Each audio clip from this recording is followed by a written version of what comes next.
આપ સર્વોને હેતપૂર્વક જય શ્રી સ્વામિનારાયણ। આજની સત્સંગ કથા વાર્તા નિજ મંદિર સાવરકુંડલા। આજની સત્સંગ કથા વાર્તા શ્રી હરિચરિત્ર ચિંતામણી ભાગ 1 સોરઠની ચરિત્ર કથા ભાગ 80। ગઈ કાલે આપને શ્રી હરિના દિવ્ય ચરિત્રો સાંભળ્યા। હવે તેમના આગળના ચરિત્રો ખૂબ જ હેતપૂર્વક સાંભળશું। એકવાર ગામ ખોડીમાં પટેલ અરજણભાઈને સ્વપ્નમાં શ્રીજી મહારાજ, મૂળજી બ્રહ્મચારી તથા ગોપાળાનંદ સ્વામીના દર્શન થયા। ત્યારે અરજણ ભગત તો વિમાનને વળગી પડ્યા અને વિમાન ઊંચે ઉડ્યું ને આકાશમાં ગયું। તે મહારાજ કહે, હે સ્વામી, આ વિમાનમાં ગંધ શેની આવે છે? ત્યારે સ્વામી બોલ્યા, હે પ્રભુ, આ લોક જ ગંધારો છે। તે શ્રી હરિ બોલ્યા કે આ લોકની નહીં પણ કોઈ ભક્તની વાસનાની ગંધ આવે છે। ત્યારે સ્વામીએ આજુબાજુ નજર કરી તો અરજણ ભગતને વિમાને વળગેલા જોયા। ત્યારે કહ્યું, જે મહારાજ, આ ભગત વિમાને વળગ્યા છે, તે તેની વાસનાની ગંધ આવતી હશે। ત્યારે શ્રી હરિ કહે, તો પછી એને વિમાન છોડાવી નીચે મોકલી દો। પછી સ્વામીએ તેનો હાથ છોડાવી વિમાનમાંથી નીચે મોકલ્યા। ત્યાં તો અરજણ ભગતની નીંદર ઉડી ગઈ। તેથી તેણે જાણ્યું જે હવે આપને આ વાસનાની ગંધ કાઢીને શુદ્ધ થવું પડશે। એમ ધારીને વણાવેલી સેવનો ટોપલો, ઘી અને ગોળનું બીલું સાથે લઈને ચાલ્યા। તે ગામ હાટીના માળીએ બાલમુકુંદ દાસજી આવેલા। તે ત્યાં ગયા અને ત્રણેય વાના સ્વામી આગળ મૂકી દંડવત પ્રણામ કરીને પગે લાગ્યા। ત્યારે સ્વામીએ તેમને કહ્યું, ભગત, તમે કેમ આવ્યા છો? પછી અરજણભાઈએ કીધું કે, હે સ્વામી, હું તમારો સમાગમ કરવા આવ્યો છું। પછી પોતાના સ્વપ્નની વાત કહી। તે સાંભળીને સ્વામી બોલ્યા, જે કાંઈ વાંધો નહીં ભગત, તમે અહીં અમારી પાસે રોકાવ। તે અમે શ્રી હરિના ચરિત્રોની વાતો કરીને તમારી વાસનાની ગંધ ટાળી નાખશું। પછી તે ત્યાં રહ્યા ને તે સેવ, ગોળ અને ઘી લાવ્યા હતા। તેની 3 દિવસ સુધી રસોઈ કરીને ઠાકોરજીનો થાળ કરી સંતોને તથા ભગતને જમાડી। પછી સ્વામીએ 2 માસ સુધી અરજણ ભગતને ભેગા રાખીને વચનામૃતની વાતો કરી। તેથી તેનું અંતર્મન શુદ્ધ થઈ ગયું ને મનમાં જે કાંઈ મલિન વાસનાઓ હતી તે બળી ગઈ। પછી સ્વામીએ તેને ઘેર મોકલ્યા અને તેઓ થોડા દિવસ પછી માંદા થયા। તે શ્રી હરિ સંતને લઈ તેડવા આવ્યા ને તેમના ભેગા વિમાનમાં બેસીને અક્ષરધામમાં ગયા। આમ જો સંસારની કાંઈ પણ વાસના રહી જાય તો પણ હરિ તેડવા તો આવે છે, પણ આપણામાં વાસના હોવાથી અક્ષરધામમાં રહેવાતું નથી। માટે જો અક્ષરધામમાં જવું હોય અને શ્રી હરિની મૂર્તિનું સુખ લેવું હોય તો અવશ્ય નિર્વાસનિક થવું જ પડે છે। ગામ ઉનામાં મોટી ધારીથી ગાંધી હંસરાજભાઈ રહેવા આવ્યા। તે ખૂબ જ સારા સત્સંગી હતા ને શ્રી હરિનું અખંડ ભજન કરતા, તેમજ ધર્મ નિયમ સારધાર પાળતા। તેને ગંધિયાણાનો વેપાર હતો। વળી ત્યાંના ગણેશ શેઠની સાથે તેમને ખૂબ જ હેત હતું ને વેપારમાં લેવડ દેવડનો પણ સંબંધ હતો। એવામાં એકવાર ત્યાં રામાનંદ સ્વામી સંત મંડળ સાથે આવ્યા ને હંસરાજભાઈ ગાંધીને ત્યાં ઉતર્યા।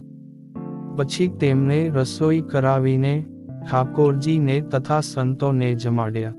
બીજા દિવસે તેમના મનમાં વિચાર આવ્યો કે મારા મિત્ર ગણેશ શેઠનું અનાજ આ સંતો જમે તો તેનું રૂડું થાય અને સત્સંગનો ગુણ પણ આવે।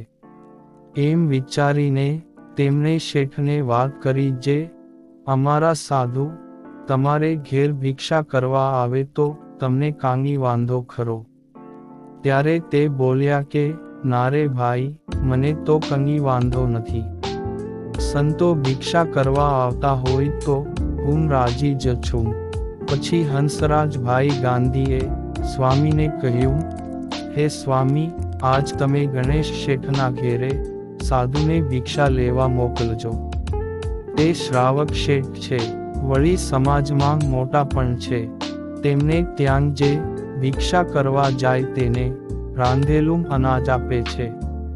ત્યારે સ્વામીએ કહ્યું, ભલે. કાલે સંતો તેમના ત્યાં ભિક્ષા કરવા જશે.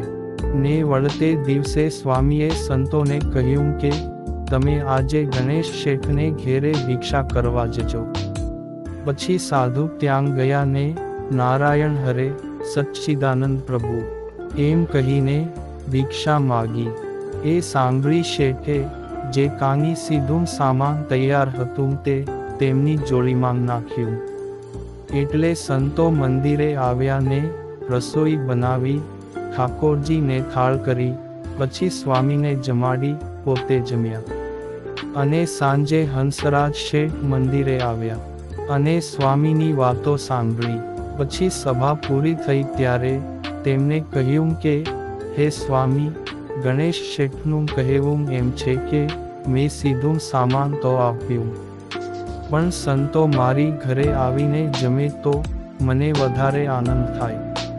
ત્યારે સ્વામી કહે, ભલે, કાંઈ વાંધો નહીં.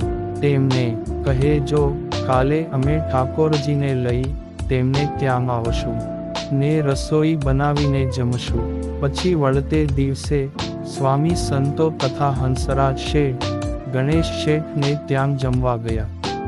સંતોએ રસોઈ કરી, પછી ઠાકોરજીને થાળ કરી, પોતે જમ્યા ને હંસરાજભાઈ તથા ગણેશ શેઠના પરિવારને પ્રસાદ આપી તેમને પણ જમાડ્યા.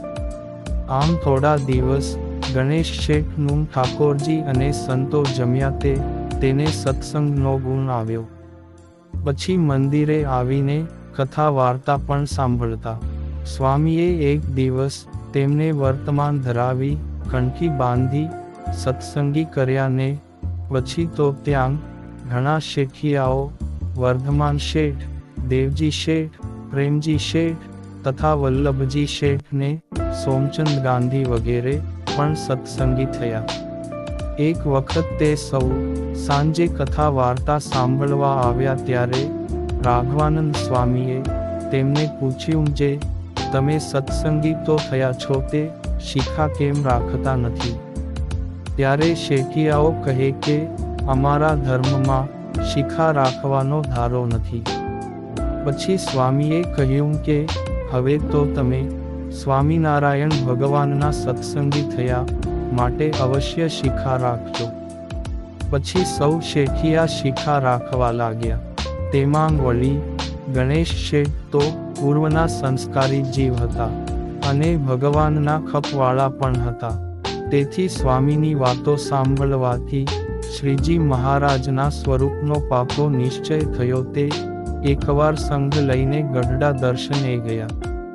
ત્યાં શ્રી હરિને પગે લાગી દંડવત કરી સભામાં બેઠા ત્યારે શ્રીજી મહારાજે કહ્યું, તમારા ગામમાં સાધુને ઉતરવાની જગ્યા હોય તો સત્સંગ વધે.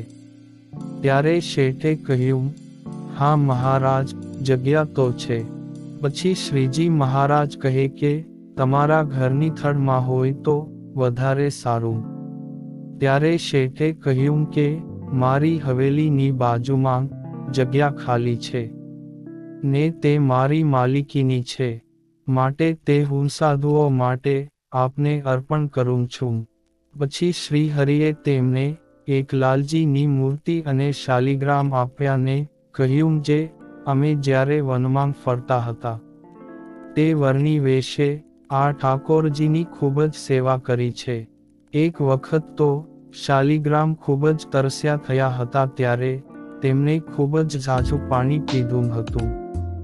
એવા પ્રતાપી છે એમ કહ્યું ત્યારે બંને મૂર્તિઓ લઈ શેઠ ઘેર ગયા. પછી મંદિર બંધાવ્યું અને તેમાં લાલજીની મૂર્તિ તથા શાલિગ્રામને પધરાવી. તે તેની આજીવિકા માટે પોતાની જે કાંઈ મિલકત હતી તે કૃષ્ણાર્પણ કરી દીધી. વળી તે મંદિર વડતાલ આચાર્ય મહારાજ શ્રીને સોંપ્યું ને પોતાના કુટુંબીઓને કહ્યું, જે આ મિલકત મેં દેવને અર્પણ કરી છે તો તેમાં કોઈ લાલચ રાખશો નહીં, કેમ જે આપને દાન કરેલી સંપત્તિ કે દ્રવ્યની આશા રાખીએ તો કોઈ દિવસ અન્ન ખાવા મળે નહીં અને જીવનું પણ ખરાબ થાય. પછી શેઠે ત્યાં સાધુઓને ઉતરવા માટે ધર્મશાળા પણ બનાવડાવી અને એક દિવસ શેઠ સૂતા હતા ત્યારે તેમને દર્શન દઈને કહ્યું, તમે તો અમારું વચન માન્યું ખરું, તે અમે તમારા ઉપર ખૂબ જ રાજી છીએ. એમ કહી સ્વપ્નમાં પોતાની મૂર્તિનું સુખ આપી અંતર્ધાન થઈ ગયા. પછી શ્રીજી મહારાજ જૂનાગઢ મૂર્તિ પધરાવવા આવ્યા ત્યારે ગણેશ શેઠ પણ આવેલા ને તેમને મહારાજની પૂજા કરી ઝરિયાની વસ્ત્રો અર્પણ કરેલા અને રાળ પણ ભેટ મૂકેલી. પછી શ્રી હરિની આરતી કરીને પોતે પગે લાગ્યા પછી ઘેર ગયા હતા.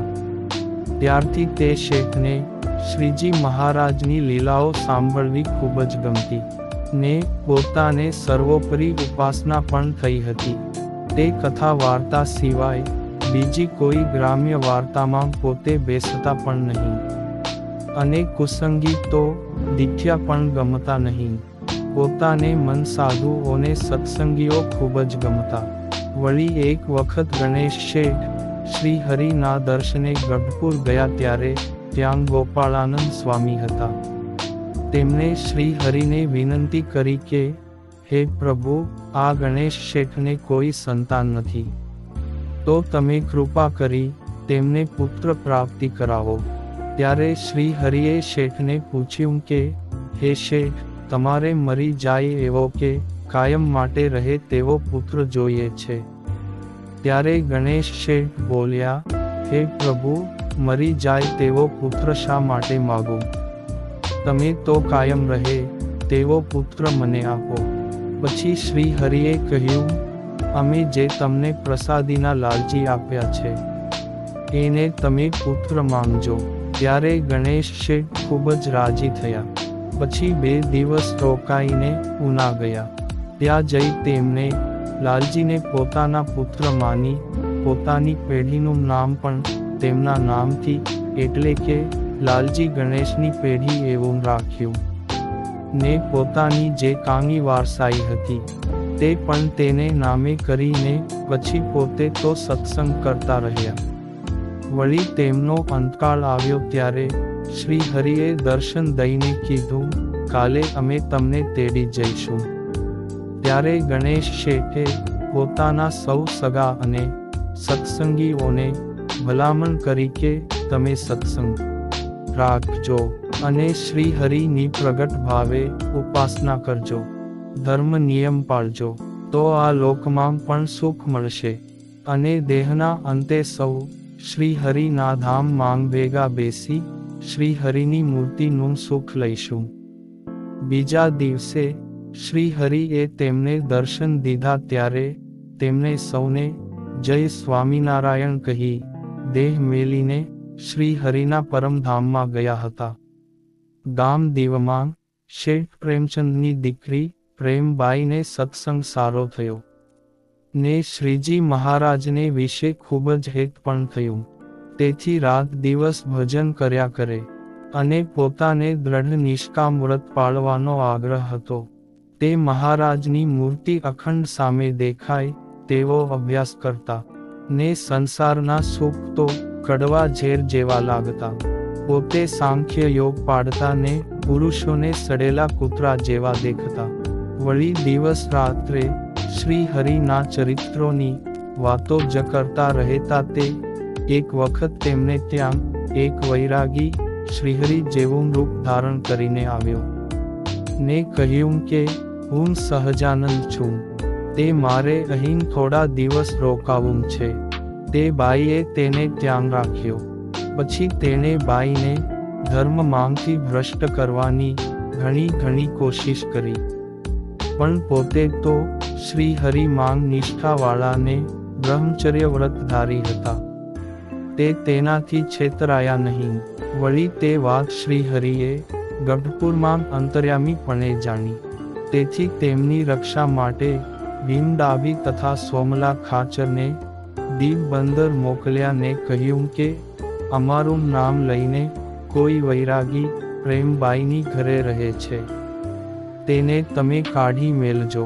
પછી બંને જણા દીવબંદર ગયા ને પ્રેમબાઈને કહ્યું જે અમને શ્રીજી મહારાજે ગઢપુરથી મોકલ્યા છે ને તમારે ત્યાં જે આ વૈરાગી રહે છે તે તમને છેતરવા માટે આવ્યો છે ને તમને ધર્માંથી ભ્રષ્ટ કરવાની પણ કોશિશ કરતો હશે, માટે અમે તેને કાઢી મેળવા આવ્યા છીએ. એ વાત પેલો વૈરાગી સાંભળી ગયો. તે બહાર આવીને કહેવા લાગ્યો કે પ્રેમબાઈ, તમે આ લોકોની વાત સાંભળતા નહીં, કારણ કે હું જ સાચો સહજાનંદ છું અને આ લોકો તો કપટી છે, તે તમને છેતરવા આવ્યા છે. ત્યારે સુરા બાપુથી રહેવાયું નહીં ને તેમને પોતાના કેડેથી તલવાર કાઢી વૈરાગીના ગળે અડાડીને કહ્યું કે હવે તું જે કાંઈ સાચું હોય તે બાઈ પાસે કહી દે, નહીં તો હું તારું માથું કાપી નાખીશ. તે મૃત્યુના ભયથી તે વૈરાગીએ જે સાચી હકીકત હતી તે કહી સંભળાવી. ત્યારે પ્રેમબાઈએ તેને કહ્યું કે તમારે જીવતું રહેવું હોય તો મારા ઘરમાંથી નીકળી જાઓ. પછી તે વૈરાગી પોતાનો સરસામાન લઈને ત્યાંથી ચાલ્યો ગયો અને સુરા બાપુ તથા ભીમડાભીને 2 દિવસ પોતાને ત્યાં રોકીને શ્રી હરિના ખબર અંતર પૂછ્યા. ત્યારે સુરા બાપુને ભીમડાભીએ કહ્યું કે શ્રી હરિ તમને ખૂબ જ સંભાળ્યા કરે છે. ત્યારે તે સાંભળીને બાઈ ખૂબ જ રાજી થઈ અને કહ્યું કે તમે જ્યારે ગઢડા જાઓ ત્યારે શ્રીહરિને કહેજો કે હવે મારે સંસારમાં રહેવાની ઈચ્છા નથી, તે મને તેમના ધામમાં લઈ જાય. પછી સુરા બાપુ અને ભીમડાભી દીવબંદરથી ગઢપુર આવ્યા ને શ્રી હરિને પગે લાગી સઘળું વૃત્તાંત કહી સંભળાવ્યું. ત્યારે શ્રી હરિ બોલ્યા કે હવે તેમનું આયુષ્ય બહુ ઝાઝું નથી, તે થોડા દિવસ રહેશે ને પછી અમે તેને ધામમાં લઈ જઈશું. તે બાઈના અંતકાળને થોડા દિવસ બાકી રહ્યા ત્યારે શ્રી હરિએ તેને દર્શન દઈને કહ્યું કે આજથી 7મા દિવસે અમે તમને ધામમાં તેડી જઈશું. ત્યારે બાઈ ખૂબ જ રાજી થઈ ને શ્રી હરિ અંતર્ધાન થઈ ગયા. પછી બાઈએ પોતાની જે કાંઈ ઘરવખરી સરસામાન હતો તે મંદિરમાં અર્પણ કરી દીધો ને શ્રી હરિ તેમને કહ્યા મુજબ વિમાન લઈને તેડવા પધાર્યા. ત્યારે તે પ્રેમબાઈ સૌને જય સ્વામિનારાયણ કહી દિવ્ય દેહ ધરીને શ્રી હરિ સાથે ધામમાં ગઈ. ગામ સામતેરમાં વાળંદ હરિભક્ત ડોસાભાઈનું એક જ ઘર હતું. તેનો દીકરો હમીર બહુ સારો સત્સંગી હતો. તે એકવાર ગુંદા લેવા માટે ઝાડ ઉપર ચડ્યો. તે વખતે શ્રીજી મહારાજ વિમાન લઈને આવ્યા ને તેને લઈ વિમાનમાં બેસાડી ચાલ્યા. તે ટાણે રાવળ નદીમાં બાઈઓ વસ્ત્ર વિના નહાતી હતી. તે તેમને વિમાનમાંથી જોયું ને સ્ત્રીનો મનમાં ઘાટ થયો. તે શ્રીજી મહારાજે તેને વિમાનમાંથી ઉતારી દીધો. તેથી તે પાછો દેહમાં આવ્યો ને 2 હાથ જોડીને શ્રીજી મહારાજને પ્રાર્થના કરવા લાગ્યો કે હે મહારાજ, હું ભૂલ્યો અને વાંકમાં આવ્યો, માટે તમે મારા ઉપર કૃપા કરો. આપ તો પરમ કૃપાળુ દયા સિંધુ પરમેશ્વર છો. તે મારા ગુનાને માફ કરી મને તમારી સાથે લઈ જાઓ. ત્યારે શ્રી હરિએ કહ્યું કે હવે તું મારામાં એકતાન વૃત્તિ જોડીને ભજન કરજે, તે હું તને 8 દિવસ પછી આવીને તેડી જઈશ. એટલું ધ્યાન રાખજે કે તારી પાસે કોઈ બાઈ માણસને આવવા દઈશ નહીં, અને જો આવશે તો વળી તારી વાસના જાગશે ને અમે તને નહીં લઈ જઈએ. ત્યારે તેણે હાથ જોડીને શ્રી પ્રભુને કહ્યું, ભલે મહારાજ, હું તમે કીધું તેમ જ કરીશ, પણ તમે મને તમારા ધામમાં અવશ્ય લઈ જજો. પછી 8મો દિવસ થયો તે શ્રી હરિ વિમાન લઈને તેમને તેડવા આવ્યા. ત્યારે તે છોકરાએ કહ્યું, શ્રીજી મહારાજ મને વિમાન લઈને તેડવા આવ્યા છે, તે હું તેના ધામમાં જાઉં છું. તેવું કહીને બોલ્યો, જે 8 દિવસ પહેલા આ સંસારની માયામાં લોભાણો, તે શ્રી હરિ મને આ લોકમાં મૂકીને ચાલ્યા ગયા. માટે તમારે પણ જો અક્ષરધામમાં આવવું હોય તો માયાથી પરહરી શ્રી હરિનું ભજન કરજો ને તમામ વાસનાઓને બાળી શુદ્ધ રહેજો. વળી જો થોડી ઘણી વાસના રહેશે તો આ સંસારના દુઃખ ભોગવવા પડશે. માટે શ્રી હરિમાં હેત કરી શ્રી ધન અને પુત્રની વાસના મેલી નિર્વાસનિક થજો. પછી જ શ્રી હરિ પોતાના ધામમાં લઈ જશે. લ્યો ત્યારે જય સ્વામિનારાયણ એમ કહી પોતે શ્રી હરિના ધામમાં ગયો હતો. આમ આપને શ્રી હરિના પૌઢ પ્રતાપની વાતો સાંભળી ને થોડી બાકી રહી તે આપને આગળના ભાગમાં સાંભળશું. અત્યારે આપ સર્વને ભાવથી જય શ્રી સ્વામિનારાયણ.